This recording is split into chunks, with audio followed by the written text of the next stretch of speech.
Bangla audio book চ্যানেলে আপনাদের স্বাগতম। আপনারা শুনছিলেন তিন গোয়েন্দা সিরিজের গল্প খেপা শয়তান। আজ শুনবেন গল্পটির চতুর্থ পর্ব। 13। ডেকের উপরে পায়ের আওয়াজ শোনা গেল। বোটের কিনারা থেকে লাফিয়ে জেটিতে নামল কেউ। বোটের দুলুনেই সেটা বুঝিয়ে দিল। গাধা বানিয়ে ছাড়লো আমাদের, নীরস কণ্ঠে বলল হান্ট। নিশ্চয়ই হুইল হাউসে লুকিয়েছিল, রবিন বলল। লকার টকারের মধ্যে। এখন তো আমাদেরকেই আটকে দিয়ে গেল, তিক্ত শোনালো কিশোরের কণ্ঠ। ইচ্ছে করেই আমাদেরকে এখানে এনেছে, ফাঁদ পেতেছিল। বোকার মতো তাতে পা দিলাম আমরা। তবে নিয়ে এসেছে বেশ আরামের জায়গায়। সাজানো শৌখিন কেবিনটার চারদিকে তাকাচ্ছে হান্ট। ঘুমানোর বিছানা আছে, একটা টেবিল ঘিরে রাখা হয়েছে গদিমোড়া কয়েকটা চেয়ার, সেগুন কাঠে তৈরি আসবাবপত্র, চকচকে বার্নিশ, তাক বোঝাই টিনের খাবার। পিঠ থেকে গিটারটা খুলে নিয়ে ধপ করে বিছানায় বসে পড়ল হান্ট। বাজাতে বাজাতে গলা ছেড়ে গান ধরল। ইয়ো হো হো and a bottle of Ram. আপনি গান গাইছেন? কিছুটা উষ্মার সঙ্গেই বলল মুসা। নৌকার খোলে আটকা পড়েছি, বেরোনের উপায় নেই। তাতে কি, হেসে বলল হান্ট। খাবার আছে, বিছানা আছে, আর কি চাই? এক সময় না এক সময় নৌকার মালিক আসবেই, আরামসে বেরিয়ে যাব তখন। খামোকা ভেবে মাথা গরম করে লাভ কি? ঠান্ডা হয়ে বসো, উপভোগ করো ব্যাপারটা।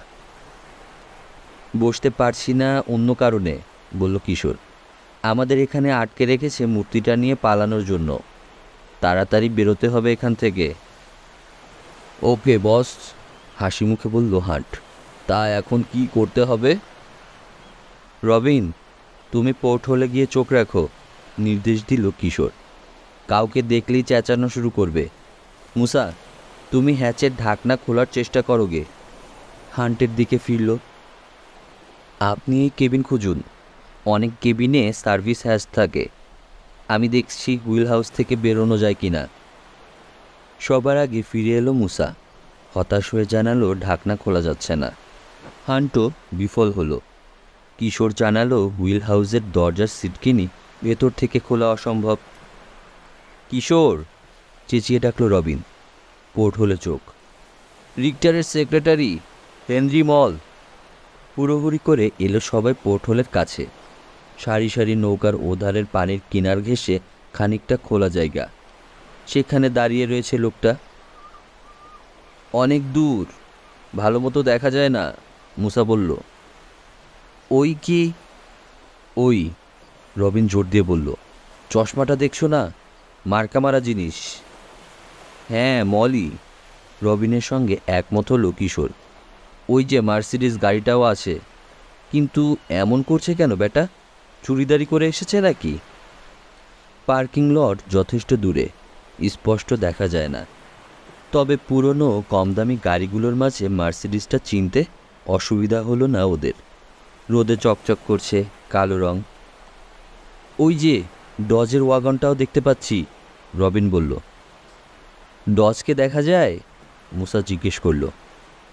রবিনের মাথায় মাথা ঠেকিয়ে কিশোরও তাকিয়ে আছে পোর্ট হোল দিয়ে।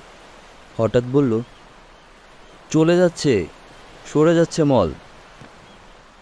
আর একজনকে দেখা গেল খোলা চত্বরে। আরে ডজ না? রবিন বলল। হ্যাঁ, ডজই তো। এই ডজ, গলা ফাটিয়ে চেঁচিয়ে উঠল সে। ডজ, আমরা এখানে।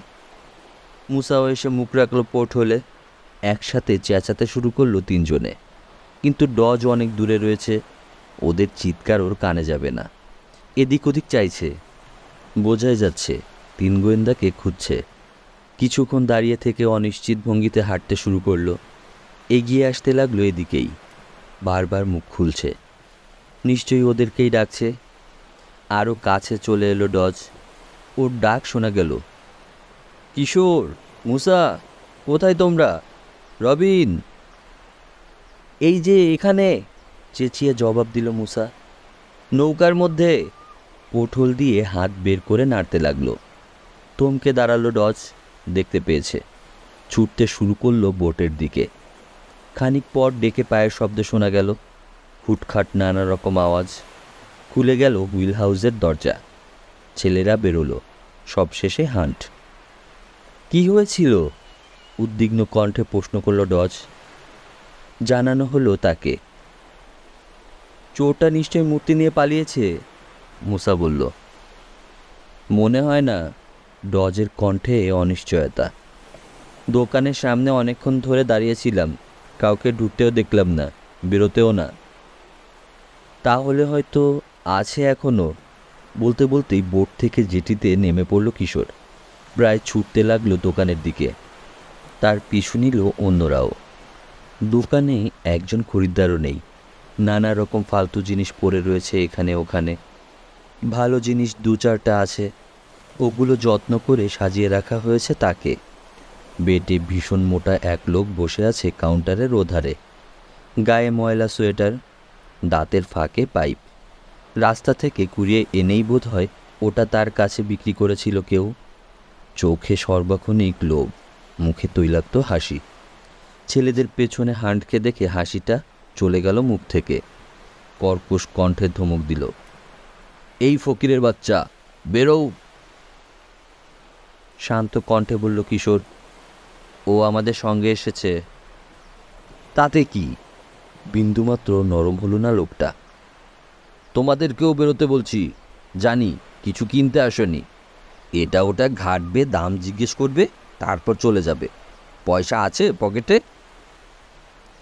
দেখুন। এগিয়ে এলো ডজ। ভদ্রভাবে কথা বলুন। ছোট লোকের মতো ব্যবহার করছেন কেন? কাস্টমারের সঙ্গে এরকমই করেন নাকি? আপনি আবার কে? থামুন, ধমক দিল ডজ। রিক্টারের নাম শুনেছেন কখনো?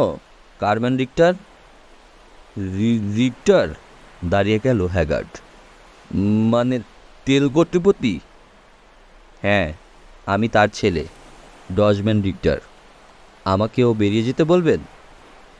নোংরা হাতে কপাল ডলল হ্যাগার্ড। সেই হাতটাই আবার সোয়েটারে মুছল। নিমেষে বদলে গেছে মুখের ভাব। তৈলাক্ত হাসিটা আবার ফিরে এসেছে। আর লজ্জা দেবেন না স্যার, বলুন কি করতে পারি?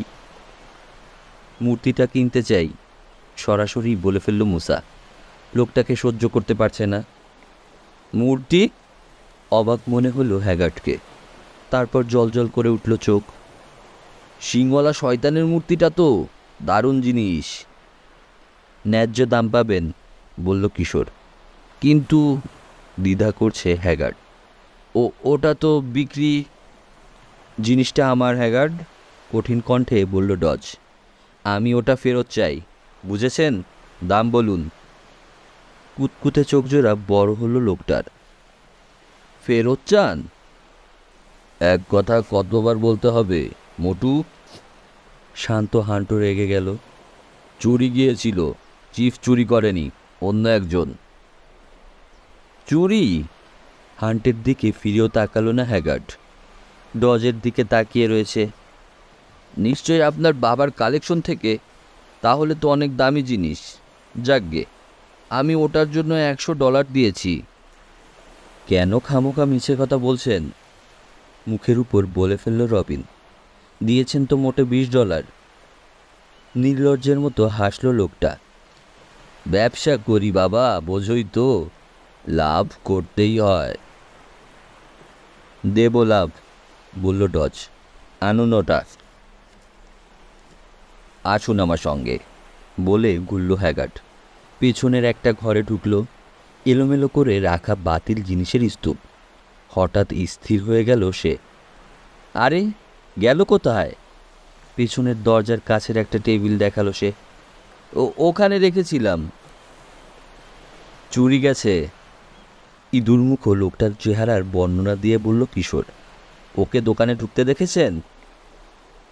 গায়ে হাতা কাটা কালো কোট, দোকানের বাইরে দেখেছিলাম ওরকম একটাকে।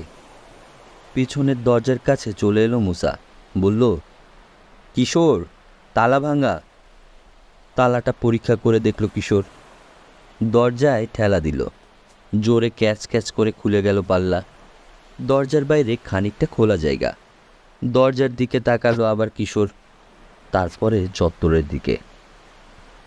এখান দিয়েই ঢুকেছে চোর, হতাশ হয়ে বলল মুসা। আমাদেরকে বোটে আটকে রেখে এসে। দেখে তাই মনে হয় বটে, মাথা দোলালো কিশোর। মোটো, হান্ট জিজ্ঞেস করলো, সামনে দিয়ে এ ঘরে কেউ ঢুকতে পারবে তোমার ওই শকুনি চোখ এড়িয়ে? ভাব দেখে মনে হলো এক্ষুনি হান্টের উপর ঝাঁপিয়ে পড়বে হ্যাগার্ড, কিন্তু সামলে নিল নিজেকে। না, তোমার কি মনে হয় কাস্টমার এলে বসে বসে ঘুমাই আমি? হায় হায় রে, সর্বনাশ করে দিয়ে গেছে আমার, ডাকাতি করেছে। সামনের ঘরে ফিরে এলো ওরা। কপাল চাপড়ে প্রায় মেয়ে মানুষের মতো বিলাপ শুরু করলো হ্যাগার্ড। এখানে আর কিছু করার নেই। বেরোনোর জন্য পা বাড়িয়েই থমকে গেল কিশোর, পকেটে হাত দিল। হে, আমার কলমটা বোধহয় ফেলে এসেছি ও ঘরে, 1 মিনিট আসছি আমি। কেউ কিছু বলার আগেই আবার পেছনের ঘরে চলে গেল সে। কিছুক্ষণ পর ফিরে এলো, তখনও কপাল চাপড়ে হাই হাই করছে হ্যাগার্ড। বাইরে বিকেলের রোদ, বেরিয়ে এলো ওরা। হান্ট শান্ত, পুরো ব্যাপারটাকেই সহজভাবে নিয়েছে সে, কিন্তু ডজ ভীষণ উত্তেজিত। মুষড়ে পড়েছে সে। রবিন আর মুসাও উত্তেজিত, কিশোর চিন্তিত। গেছে ওটা। চোরে নিঃশ্বাস ফেলল ডজ। এতক্ষণে পগার পার হয়ে গেছে চোর, হাত নাড়ল রবিন। হয়তো মেক্সিকোর দিকে রওনা হয়ে গেছে। হয়তো।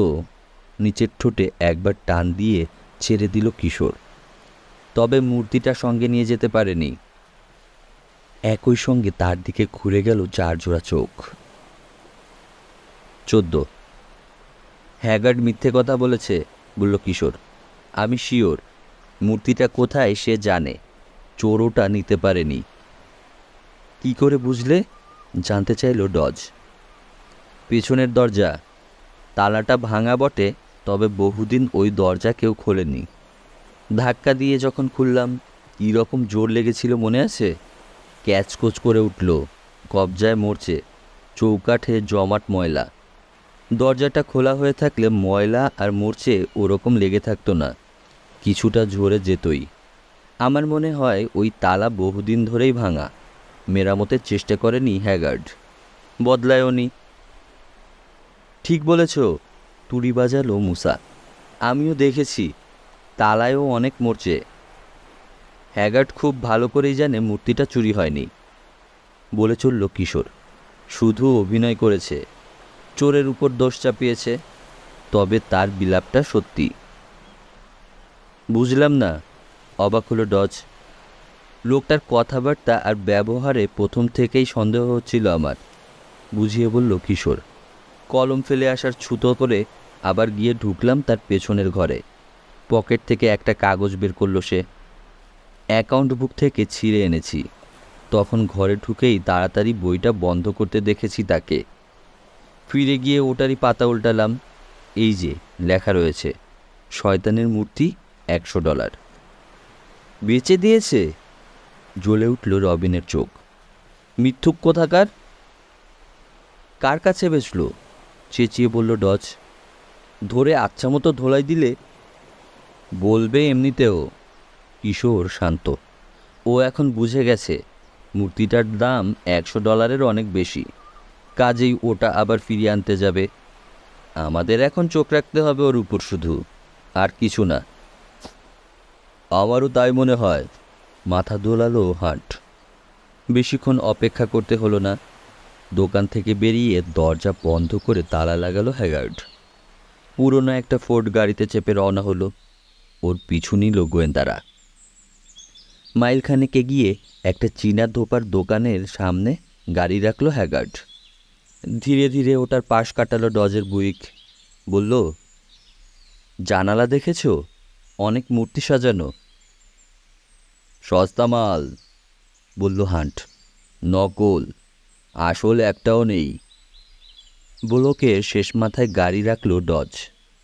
মুসাকে পাঠানো হলো হ্যাগার্ডের উপর গুপ্তচরগিরি করার জন্যে। দোকান থেকে বেরিয়ে আসছিল হ্যাগার্ড। আর একটু হলেই তার গায়ে ধাক্কা লাগিয়েছিল মুসা। গাড়িতে বসে রয়েছে অন্য চারজন। দেখল মোটা দোকানের হাতে একটা প্যাকেট। ফিরে এলো মুসা। শুধু কাপড় ধোলাই করতে দিয়েছিল। আবার পিছু নেওয়া হলো হ্যাগার্ডের। পাহাড়ের গোড়ায় একটা শপিং সেন্টারে দ্বিতীয়বার থামল লোকটা। একটা মদের দোকানে ঢুকলো। এবার আমি যাই, প্রস্তাব দিল হান্ট। আপনাকে চিনে ফেলবে, মুসা বলল। দেখলে তবে তো চিনবে, দোকানটায় সবসময় ভিড় থাকে। আমার মতো লোকই বেশি। আমাকে বাদ দিলে ডজকে যেতে হয়, সে ওখানে বেমানান। আর তোমরা ছেলে মানুষ, হয়তো ঢুকতেই দেবে না। চলে গেল হান্ট। ফিরে এলো 5 মিনিট পরেই। জানালো স্যান্ডউইচ আর বিয়ার খাচ্ছে, কথা বলছে বারম্যানের সঙ্গে। কিছুক্ষণ থাকবে মনে হয়। আর ধৈর্য রাখতে পারছে না ডজ। স্টিয়ারিং হুইলের উপর কিল মারল। এই কিলটা হ্যাগার্ডের পিঠে মারলে খুশি হতো। ইস, কতক্ষণ বসে থাকবো?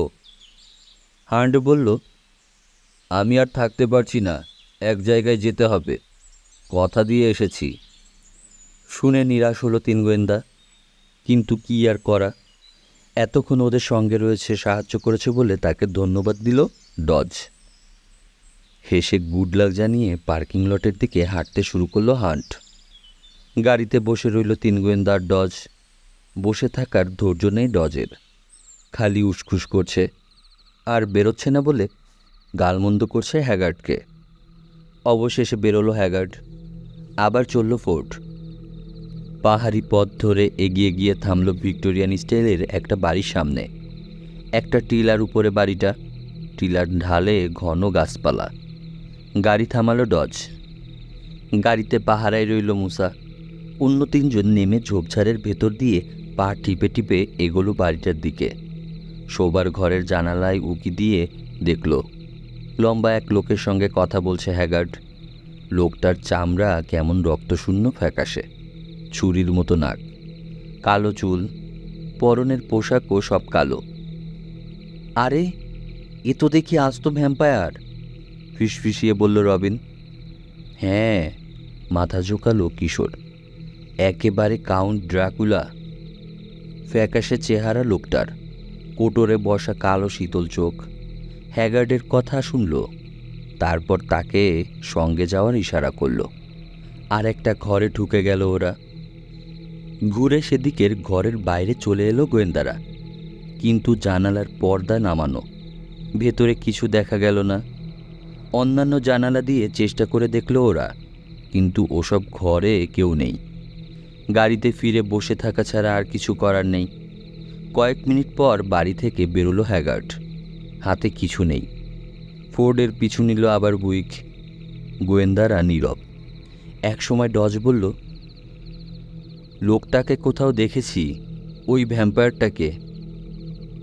হ্যাঁ, ড্রাকুলা ছবিতে, রসিকতা করল রবিন। না না, সত্যি সত্যি। চুপ করে গাড়ি চালাতে লাগলো ডজ। মনে করার চেষ্টা করছে। আবার বন্দরে ফিরে গেল হ্যাগার্ড। দোকানে না ঢুকে সিঁড়ি বেয়ে দোতলায় উঠে গেল। একটা জানালার আলো জ্বলল। বোঝা গেল ওই ঘরেই থাকে সে। কিশোর, লম্বা নিঃশ্বাস ফেলে বলল মুসা। গেল আমাদের মূর্তি। না, মুখ কালো হয়ে গিয়েছে কিশোরের। মনে হয় না গেছে। চিনেছি, হঠাৎ বলে উঠল ডজ। ভ্যাম্পায়ারটাকে চিনেছি, ওর নাম ক্যাভেলিয়ার ইকন। তাতে কি? মুসার প্রশ্ন। লোকটা আর্ট ডিলার, অসৎ। আর্ট ডিলার অ্যাসোসিয়েশনের মেম্বার ছিল। ওরা বের করে দিয়েছে।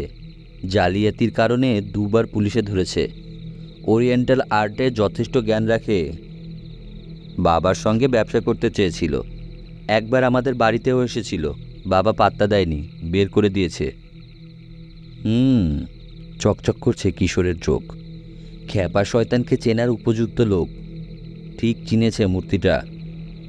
কিন্তু কিশোর, মুসা বলল, সেই যদি কিনে নিয়ে থাকে, হ্যাগার্ড ফেরত আনতে পারল না কেন? অনেক কারণ আছে। হয়তো ইকোনে এর বেচার ইচ্ছে নেই। কিংবা হয়তো ইতিমধ্যেই কারো কাছে বেচে দিয়েছে, অথবা এমনও হতে পারে এমন দাম চেয়ে বসেছে যা দেওয়ার সাধ্য নেই হ্যাগার্ডের। কিংবা হয়তো ইকনের কাছে বেচেইনি ওটা হ্যাগার্ড, বিষণ্ণ কণ্ঠে বলল ডজ। খাইছে, উত্তেজিত হয়ে উঠল মুসা। ঠিকই তো বলেছ, ইকনকে গিয়ে জিজ্ঞেস করি না কেন সে মূর্তিটা কিনেছে কি না। এমনও তো হতে পারে যার কাছে বেচেছে তার কাছে যায়নি এখনও হ্যাগার্ড। তাতে অসুবিধাও আছে, ডজ বলল। ইকন যদি এখনও জেনে না থাকে, গিয়ে জিজ্ঞেস করলে জানিয়ে দেওয়া হবে। আরেকটা শয়তান তখন লেগে যাবে মূর্তিটার পেছনে। তার চেয়ে আরেক কাজ করা যাক, পরামর্শ দিল কিশোর। ইকন আর হ্যাগার্ড দুজনের উপরই চোখ রাখি আমরা। আমিও তাই ভাবছি, ডজ বলল। তাহলে দুভাগে ভাগ হয়ে যেতে হবে আমাদের। যোগাযোগ রাখবো কি করে? ওয়াকি টকি, রবিন বলল। অনেকগুলো আছে আমাদের হেডকোয়ার্টারে, তবে রেঞ্জ কম। তাহলে তো অসুবিধে। ধরো অনুসরণ করতে গিয়ে রিসিভারের রেঞ্জের বাইরে চলে গেলাম, তখন? তখন চক আছে, বলল কিশোর। এক একজনের জন্য এক এক রঙা। আশ্চর্যবোধক চিহ্ন আঁকতে আঁকতে যাবে। ওই চিহ্ন দেখেই বোঝা যাবে কে কোন দিকে গেছি। তবে তবে কি, গাড়িতে করে গেলে চিহ্ন দিতে পারবো কিনা সন্দেহ আছে। তবে কিছু একটা তো করতেই হবে। কান পেতে কি শুনল ডজ। হ্যাগার্ডের বাচ্চা টিভি দেখছে, এখন বেরোবে বলে মনে হয় না। ডিনারেরও সময় হয়ে এলো, চলো তোমাদের হেডকোয়ার্টারেই যাই। ওয়াকি টকি আর চক নেবে, কেউও নেবে। একটা ওয়াকি টকি আর কিছু চক নিয়ে আমি চলে আসবো এখানে। সাইকেল করে তোমরা চলে যাবে ইকনের বাড়িতে। জরুরি কিছু জানতে পারলে জানাবে আমাকে। আমি হ্যাগার্ডের দোকানের কাছাকাছিই থাকবো, ওকে? সূর্য অস্ত গেছে। ইকনের বাড়ির আশেপাশের ঝোপঝাড়ে লুকিয়েছে 3 গোয়েন্দা। বাড়ির দুই পাশে রয়েছে কিশোর আর মুসা। রবিন রাস্তার ধারে। কাউকে আসতে দেখলেই সতর্ক করে দেবে অন্য দুজনকে। ওয়াকি টকিতে ডজের সঙ্গে যোগাযোগ রাখা যাচ্ছে, রেঞ্জের মধ্যেই রয়েছে। কিছুই ঘটছে না ডজ, কিশোর জানালো। গ্যারাজে গাড়ি, উপরতলায় আলো, কোনো নাড়াচাড়া দেখছি না, সারা শব্দ নেই। এখানেও ঘটছে না, ডজ জানালো। হ্যাগার্ডের বাচ্চা টিভিতে ফুটবল খেলা দেখছে, রেডিও খুলে শুনেছি। রেডিও আর টিভিতে একই প্রোগ্রাম, দুটো খেলা আজ, একটা শেষ হয়েছে আর একটা শুরু। ঠিক আছে, আধা ঘন্টা পর পর যোগাযোগ করব। চুপচাপ বসে থাকার পালা। আধার নামছে ধীরে, একটা দুটো করে তারা ফুটলো আকাশে। দিগন্তে উকি দিল চাঁদ। রাস্তায় স্ট্রিট ল্যাম্প নেই, ফলে আলোও নেই। ইকনের প্রতিবেশী নেই, একটা বাড়িও দেখা যাচ্ছে না ধারে কাছে। ভিক্টোরিয়ান বাড়িটার পরে একটা গিরিখাত, গভীর অন্ধকার। কোনো রকম নাড়াচাড়া নেই বাড়ির ভেতরে। গাড়ি আসছে, ওয়াকি টকিতে শোনা গেল রবিনের মৃদু কণ্ঠ। সতর্ক হয়ে গেল অন্য 2 গোয়েন্দা। নিঃসঙ্গ বাড়িটার পাশ কাটিয়ে চলে গেল গাড়িটা। পথের শেষ মাথায় গিয়ে থামল। এরপর আর পথ নেই, খাত। কেউ বেরোলো কি না দেখা গেল না। মোড় নিয়ে আবার ফিরে আসতে লাগলো গাড়িটা। ভুল করেছে, রবিন বলল। ভুল পথে চলে এসেছিল বোধহয়, নতুন লোক। গাড়িটা চলে গেছে। আবার বসে থাকার পালা, সময় কাটছে। ডজ জানালো, খেলা শেষ, হ্যাগার্ড বেরোচ্ছে না। দুদিকের পাহারায় বিফল হয় বুঝি। খাইছে, শোনা গেল মুসার কণ্ঠস্বর। শয়তান, মাথা দেখতে পাচ্ছি। নীরবতা। মুসা, ওয়াকি টকিতে ডাকলো কিশোর। আমি আসছি। ছুটে গেল সে। সেকেন্ড, শোনা গেল রবিনের উদ্বিগ্ন কণ্ঠ। মুসা তুমি ঠিক আছো?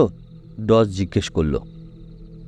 চলে গেছে, আবার শোনা গেল মুসার উত্তেজিত কণ্ঠ। জানালা দিয়ে উকি দিল, তারপর চলে গেল খাতের দিকে। শয়তানটা কি জানে তার মূর্তি আছে ও বাড়িতে? যেখানে রয়েছ থাকো, নির্দেশ দিল কিশোর। আমি আসছি। 15।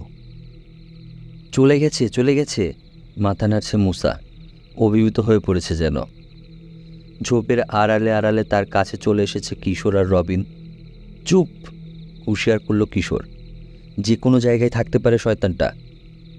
ঘোলাটে চাঁদের আলোয় জংলা জায়গায় পুরনো আমলের বাড়িটাকে কেমন ভুতুরে দেখাচ্ছে। অস্বস্তি লাগছে তিনজনেরই। কোথায় শেষ দেখেছ সেকেন্ড? জিজ্ঞেস করল কিশোর। ওখানে, বাড়ির একপাশ দেখালো মুসা। তারপর চলে গেল খাতের দিকে। কোত্থেকে এসেছিল জানতে চাইল রবিন। জানি না, বুঝতে পারিনি। হঠাৎ দেখলাম বাড়ির পাশে জানালার ধারে যেন যেন দেয়ালের ভেতর থেকে বেরিয়ে এলো, বলল রবিন। প্রেতাত্মার মতো? আল্লাহ রে, আমি বলিনি, রবিন বলেছে। ভয়ে ভয়ে চারদিকে তাকালো মুসা, যেন এক্ষুনি তার ঘাড় চেপে ধরতে আসবে প্রেতটা। নীরব প্রায় অন্ধকার বাড়িটার দিকে তাকালো আবার রবিন। কিশোর, ইকোন ব্যাটায় খ্যাপা শয়তান সাজে না তো? কথাটা আমারও মনে হয়েছে নথি। সে কেন সাজতে যাবে? মুসার বিশ্বাস হচ্ছে না। একটা কারণ হতে পারে, জবাব দিল কিশোর। তার কাছেই আছে মূর্তিটা। শয়তানের ভয় দেখিয়ে তাই সবাইকে দূরে রাখতে চায়, যাতে মূর্তি খোঁজার জন্যে তার কাছাকাছি কেউ না আসে। অন্ধকারে অপেক্ষা করতে লাগলো তিন গোয়েন্দা, কিন্তু শয়তান আর দেখা দিল না। শেষে উঠে বাড়িটার চারপাশে এক চক্কর ঘুরে এলো ওরা। বাইরে ভেতরে কোথাও কিছু নড়তে দেখল না। অনেকক্ষণ পর এলো ডজ। দূরে রাস্তার ধারে গাড়ি রেখে হেঁটে এলো বাড়ির কাছে। নিচু গলায় ডাকলো, কিশোর, রবিন, মুসা, এই যে এখানে। পথের কিনারে একটা ঝোপ থেকে সাড়া দিল কিশোর। ডজও ঢুকলো ঝোপের ভেতর। ইকোনি শয়তানের ছদ্মবেশ ধরে, এই সন্দেহের কথা জানানো হলো তাকে। শুনে ডজ বলল, কিশোর, সেই যদি শয়তান হয় তাহলে তো বেরিয়ে গেছে। খাতের ধার দিয়ে নিশ্চয়ই নেমে চলে গেছে। তার মানে বাড়িটা এখন খালি। ঠিক বলেছেন, বাড়িতে ঢুকে খুঁজে দেখার এই সুযোগ। কিশোর, রবিন পরামর্শ দিল, আগে মিস্টার ফ্লেচারকে জানালে কেমন হয়?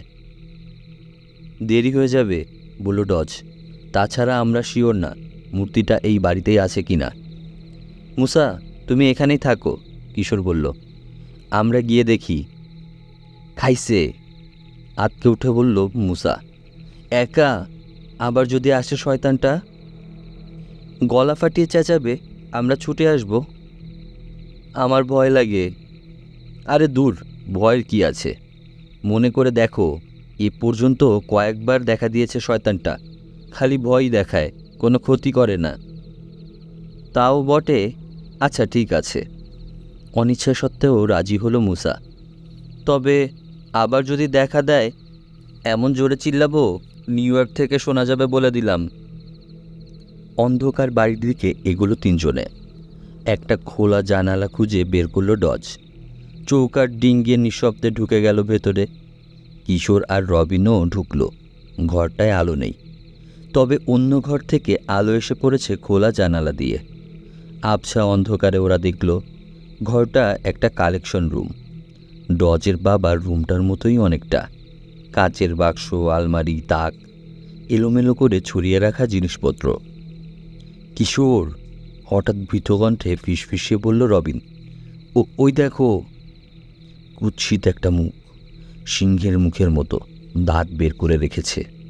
ধরটা মানুষের, চেয়ে রয়েছে ওদের দিকেই।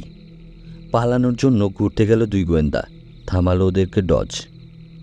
আরে ওটা মূর্তি, তিব্বতের মন্দির প্রহরী। আমার মনে হয় ওটা নকল। শান্ত হলো দুই গোয়েন্দা। পকেট থেকে পেন্সিল টর্চ বের করলো। দ্বিতীয় মূর্তিটার উপর আলো ফেলল কিশোর। ওটা কি? শিব, হিন্দুদের দেবতা। বাহ, ওরিয়েন্টাল আর্ট সম্পর্কে আপনিও তো দেখি অনেক কিছু জানেন। বাবার জিনিস দেখতে দেখতে শিখে গেছি আর কি, এমন কিছু না। ডজ, এক কোণ থেকে ডাকলো রবিন। দেখে যান, এটাও কি নকল? এগিয়ে গেল কিশোর আর ডজ। সবুজ একটা মূর্তি তুলে নিয়েছে রবিন, দুটো শিং ওটার। আরে এই তো খ্যাপা শয়তান, চেঁচিয়ে উঠল ডজ। আস্তে, হুঁশিয়ার করল কিশোর। চুপ হয়ে গেল ডজ। কান পাতল তিনজনেই। কোনো সারা শব্দ নেই, কিছুই নড়ছে না। না, কেউ নেই। ডজের চিৎকারও শোনেনি। সন্তুষ্ট হয়ে আবার মূর্তিটার উপর আলো ফেলল। নিচু কণ্ঠে বলল রবিন, হুবহু বড় শয়তানটার মতো, যেটাকে নামতে দেখেছি। বেশি পুরনো হলে সবুজ হয়ে যায় ব্রোঞ্জ। মূর্তিটার বেলায়ও তাই হয়েছে। দক্ষ শিল্পীর তৈরি, শরীরের প্রতিটি রেখা নিখুঁত, চোখা শিং, বুকে ঝোলানো নেকড়ের খুলি। গোল স্ট্যান্ডের উপর এক পা আরেক পা তুলে রেখেছে নাচের ভঙ্গিতে। কোমরে বেল্ট, তাতে খুদে খুদে নানা রকম টুকিটাকি জিনিস, ঘণ্টা, ঝুমঝুমি, ভুট্টা শীষ, মানুষের হাড়ের কল। শুধু হাড়ই নয়, মূর্তিটার শরীরের সমস্ত জিনিসই ব্রোঞ্জে তৈরি, শুধু গায়ে জড়ানো ছালটা ছাড়া। ওটা নেকড়ের। যাক, পেলাম শেষ পর্যন্ত, খুশি খুশি গলায় বলল ডজ। এটা আসল, আপনি শিওর? কিশোর সন্তুষ্ট হতে পারছে না। এত পুরনো জিনিস, কিন্তু খুব পরিষ্কার, ধুলো ময়লা নেই। কি যেন একটা জরুরি ব্যাপার মনে পরিপরি করেও পড়ছে না। শিওর মানে? একবার দেখেছি নাকি? দুনিয়ায় এইরকম মূর্তি একটাই আছে, এবং এটাই সেটা। চলো, আর এখানে থাকার দরকার নেই। যেটার জন্য এত খোঁজাখুঁজি, যাক, পাওয়া গেল অবশেষে। যাওয়ার জন্য দরজার দিকে ঘুরল কিশোর আর রবিন। ডজ স্থির। কে যেন আসছে। মুসা, চলে এসেছ? বলে উঠল রবিন। ভেতরে ঢুকলো সহকারী গোয়েন্দা। কোনো কথা বলল না। মূর্তিটা পাওয়া গেছে, এসে বলল রবিন। মুসার পেছন থেকে বলে উঠল কেউ। তাই? সরি, সহকর্মীদের দিকে চেয়ে বলল মুসা। টেরই পাইনি, পেছন থেকে এলো, কোনো শব্দ করেনি।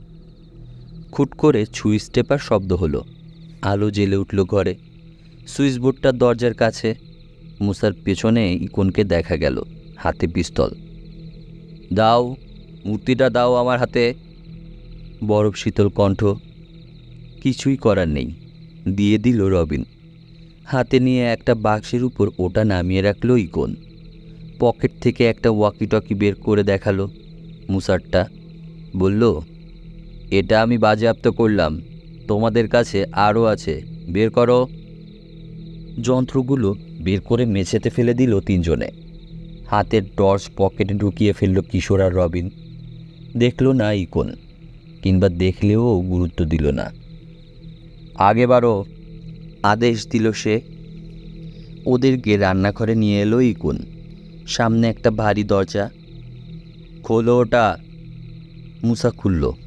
একটা কাঠের সিঁড়ি দেখা গেল, নিচে ঘন অন্ধকার। মাস্টার রিক্টার, ইকন বলল, তুমি আমার সঙ্গে থাকবে। ইন্স্যুরেন্স। তোমার কোটিপতি বাবা তুমুল কাণ্ড বাঁধিয়ে বসবে, তখন তো বাঁচতে হবে আমাকে।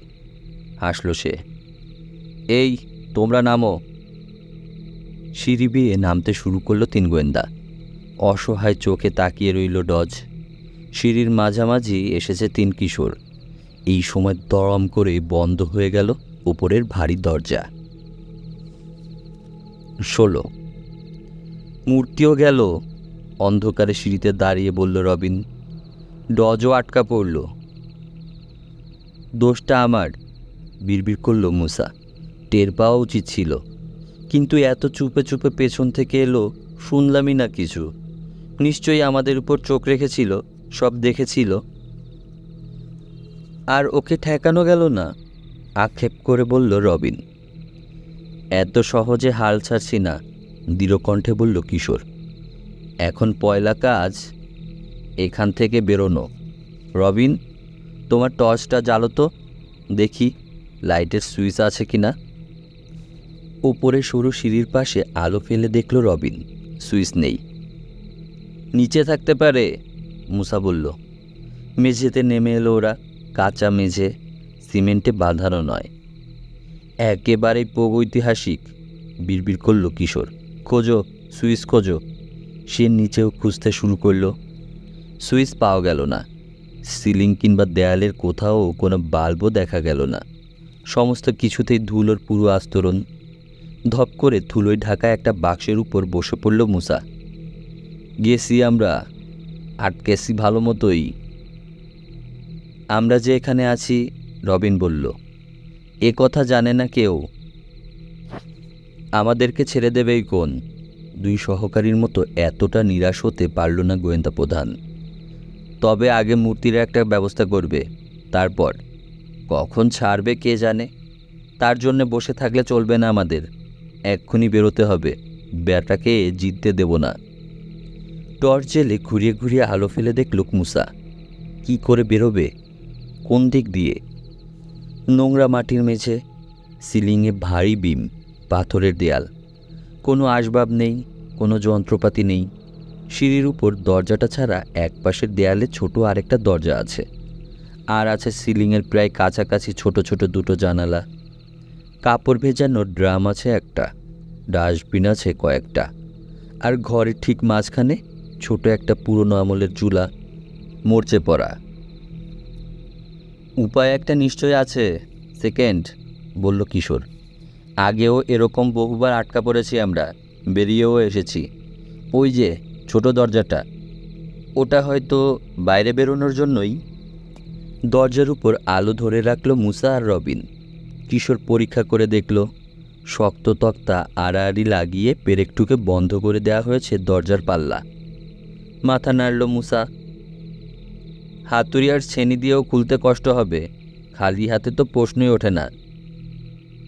ঠিক, একমত হলো রবিন। তাহলে জানালা দিয়ে চেষ্টা করা যাক, বলল কিশোর। জানালায় আলো ফেলা হলো, পাল্লা লাগানো, তবে সাধারণ হুড়কো দিয়ে। কয়েকটা বাক্স টেনে এনে একটার উপর আরেকটা বসিয়ে জানালার নাগল পাওয়া গেল। তিনজনের মাঝে রোগা শরীর রবিনের। জানালা গলে বেরোনো তার জন্যই সহজ। বাক্সের উপরে উঠতে সাহায্য করা হলো তাকে। হুড়কো খুলল রবিন। পাল্লা খুলেই স্থির হয়ে গেল। নিরাশ কণ্ঠে জানালো, মোটা লোহার শিক লাগানো। নেমে এলো বাক্সের উপর থেকে। ভারী নীরবতা যেন ঝুলে রইল অন্ধকার ভাড়ারে। কারো মুখে কথা নেই, ভাবছে। কোনোভাবে দরজার তক্তা খুলতে পারলে হতো, একসময় বলল কিশোর। বাক্সের উপর বসে গালে হাত দিয়ে বসে আছে মুসা। বলল, তুমি চেষ্টা করো, খামোকা কষ্ট করতে রাজি না আমি। আমিও তাই বলি কিশোর, রবিন বলল। অযথায় কষ্ট করবে। কিন্তু এখানে চুপচাপ বসে থাকবো? এই অবস্থা কিছুতেই মেনে নিতে পারছে না কিশোর। কি করব তাহলে? জানালা খোলা, চেঁচালে হয়তো শব্দ বাইরে যাবে। প্রতি 15 মিনিট পর পর একসঙ্গে গলা ফাটিয়ে চেঁচাবো, কারো কানে যেতেও পারে। খামাখা এনার্জি নষ্ট করি। মুসা রাজি হলো না। এমনিতেই কদিন খেতে পাবো না, কে জানে। চেঁচালে এই জঙ্গলে কে শুনবে? দীর্ঘশ্বাস ফেলে সিঁড়ির নিচের ধাপে বসে পড়ল কিশোর। গালে হাত রেখে নিচের ঠোঁটে চিমটি কাটতে শুরু করলো। মেঝের দিকে চোখ পড়তে বলল, নরম মাটি, ঘুরে বেরোতে পারি। তোমার হলো কি কিশোর? মুসা বলল। বোকার মতো যা খুশি তাই বলছো। কি দিয়ে খুঁড়ব, খালি হাতে? আবার দীর্ঘশ্বাস ফেলল কিশোর। চুলাটার দিকে চেয়ে চেয়ে ভাবছে রবিন। টর্চের আলো ফেলে দেখছে চুলার উপরে একটা মোটা পাইপ, মুখটা ছড়ানো, চোঙ্গার মতো। পাইপটা সাধারণ চিমনির মতো খাড়া না হয়ে উঠে বাঁকা হয়ে গিয়ে ঢুকেছে দেয়ালে। কোনো বিশেষ কারণে তৈরি করা হয়েছে ওরকম করে। কি করতো এটা দিয়ে? নিজেকেই যেন প্রশ্ন করল। বোধহয় কাপড় সেদ্ধ করত, জবাব দিল কিশোর। বাষ্প আর ধোয়া বের করে দেওয়ার জন্যই এই পাইপের ব্যবস্থা। তুড়ি বাজিয়ে লাফিয়ে উঠে দাঁড়ালো সে। কি, ওই পাইপে? টানলেই খুলে চলে আসবে, ফোকর গলে বেরিয়ে যেতে পারবো আমরা। যদি ফোকরের ওধারে বন্ধ থাকে? প্রশ্ন করল মুসা। দেয়াল টেয়াল থাকবে না, তাহলে ধোয়া বেরোতে পারতো না। বড় জোর ড্রেন থাকতে পারে। মোট কথা ফাঁক থাকবেই। আন্দাজে কথা না বলে দেখাই যাক না কি আছে। পাইপটা ধরে টানতে শুরু করলো ওরা। অনেক আগে লাগানো হয়েছিল, পাথরের দেয়ালে শক্ত হয়ে আটকে গেছে ময়লা আর মরচের জন্য। পাইপ শক্ত করে জড়িয়ে ধরে হেইয়ো হেইয়ো করে হ্যাঁচকা টান মারতে লাগলো ওরা। বেশিক্ষণ আর টিকতে পারল না, খুলে চলে এলো পাইপ। একটা ফোকর বেরিয়ে পড়ল। রবিন সহজেই ঢুকে যেতে পারবে, মোড়ামুড়ি করে কিশোরও ঢুকতে পারবে। সমস্যা হলো মুসাকে নিয়ে। তার ব্যায়াম করা চওড়া কাঁধ ঢুকবে না। না ঢুকুক, দুজন তো বেরোতে পারবে। ওরা নিরাপদ জায়গায় গিয়ে পৌঁছাতে পারলে মুসারও মুক্তির ব্যবস্থা হবে। ফোকরের ওপাশে ড্রেন। গা শিরশির করে উঠল রবিনের, ঘিন ঘিন করতে লাগলো। তবে ড্রেনটা শুকনো। এগিয়ে চলল হামাগুড়ি দিয়ে। তার পিছনে কিশোর। এগিয়েই চলেছে ওরা, পথ শেষ হয় না। ভয় লাগছে এখন ওদের, দূর দূর করছে বুক। ড্রেনটা যেরকম, এর মধ্যে শরীর ঘোরাতে পারবে না। বেরোনের মুখটা যদি শিক দিয়ে আটকানো থাকে তো অনেক ড্রেনের, ফিরবে কি করে? মনে হলো প্রায় এক যুগ পরে মুখে লাগলো তাজা বাতাস। আর সামান্য এগোতেই আবছা দেখা গেল সামনে। না, বাঁচা গেল। ড্রেনের মুখে শিক নেই, তবে ঘাস আর ঝোপ জন্মে মুখ প্রায় বুজিয়ে দিয়েছে। হাত দিয়ে ঠেলতেই সরে গেল। মাথা বের করল রবিন। ঠিক তার পেছনেই চোখের সামনে একজোড়া পা। ধরাস করে উঠল বুক। আস্তে করে চোখ তুলে তাকালো। তার দিকেই তাকিয়ে রয়েছে লোকটা।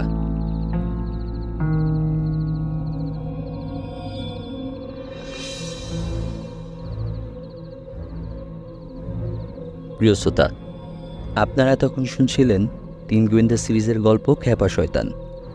আজ ছিল গল্পটির 4র্থ পর্ব। খুব দ্রুতই আমরা গল্পটির পরবর্তী পর্ব অর্থাৎ শেষ পর্ব নিয়ে হাজির হব আপনাদের জন্য। কেমন লাগছে আমাদের গল্পগুলো শুনতে? যদি ভালো লেগে থাকে তাহলে অবশ্যই কমেন্ট করে জানাতে ভুলবেন না, এবং অবশ্যই আমাদের চ্যানেলটি সাবস্ক্রাইব করে বন্ধুদের সাথে শেয়ার করবেন। তাহলে আমরা আরও নতুন নতুন গল্প শোনাতে উৎসাহিত হব। আজকে এই পর্যন্তই। সবাই ভালো থাকবেন। আল্লাহ হাফেজ।